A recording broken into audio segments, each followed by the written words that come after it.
Satani wenyu ndoitenda lava timane, ndoitenda lava savisto. Vanowedza nepavanogona zvinoramba, akuziri kungwara kwangu kuda kwajaja. Ndinopona nemudzimu yekwangu siyai ndakadaro, munopona nemudzimu yekwenyu garai makadaro. Satani zvamunoita, Mwari akasika denga nenyika musazvipfuurire, musazvinyepere, paari hamufe makasvika neobho masimba. Zvamunoita, Mwari akasika denga nenyika musazvipfuurire, musazvinyepere, paari hamufe makasvika neobho masimba. Mukuru zvikara zvemusango zvakapera kudhara, vaikuti uri benzi asi nhasi uno iwe wava bhosi rengoma. Zvimwe zvinhu zvinoitika, azvara mwanakomana ogara vachifara, mamambaro benzi richienda kubasa kana ivo vanogara vachifara. Zvamunoita, Mwari akasika denga nenyika musazvipfuurire, musazvinyepere, paari hamufe makasvika neobho masimba. Zvamunoita, Mwari akasika denga nenyika musazvipfuurire, musazvinyepere, paari hamufe makasvika neobho masimba. Usanetseka, kunetseka nana devho, akakurova dama muperi mwedama, Mwari anozvitarira.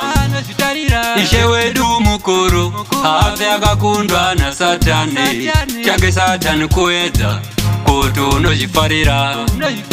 Usanetseka, kunetseka nana devho, akakurova dama muperi mwedama, Mwari anozvitarira.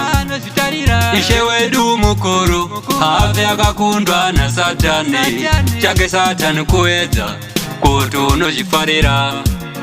Ndinopona nemudzimu yekwangu siyai ndakadaro, munopona nemudzimu yekwenyu garai makadaro. Satani zvamunoita, Mwari akasika denga nenyika musazvipfuurire, musazvinyepere, paari hamufe makasvika neobho masimba. Zvamunoita, Mwari akasika denga nenyika musazvipfuurire, musazvinyepere, paari hamufe makasvika neobho masimba. Mukuru zvikara zvemusango zvakapera kudhara, vaikuti uri benzi asi nhasi uno iwe wava bhosi rengoma.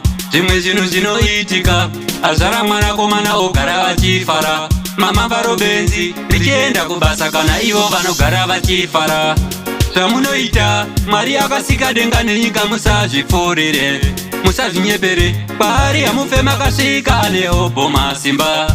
Zvamunoita, Mwari akasika denga nenyika musazvipfuurire, musazvinyepere, paari hamufe makasvika neobho masimba. Usanetseka, kunetseka nana devho, akakurova dama muperi mwedama, Mwari anozvitarira. Ishe wedu mukuru hafe akakundwa naSatani, chake Satani kuedza kuti unozvifarira. Usanetseka, kunetseka nana devho, akakurova dama muperi mwedama, Mwari anozvitarira. Satani zvamunoita, Mwari akasika denga nenyika musazvipfuurire, musazvinyepere, paari hamufe makasvika neobho masimba. Zvamunoita, Mwari akasika denga nenyika musazvipfuurire, musazvinyepere, paari hamufe makasvika neobho masimba. Zvamunoita, Mwari akasika denga nenyika musazvipfuurire, musazvinyepere, paari hamufe makasvika neobho masimba. Zvamunoita, Mwari akasika denga nenyika musazvipfuurire, musazvinyepere, paari hamufe makasvika neobho masimba.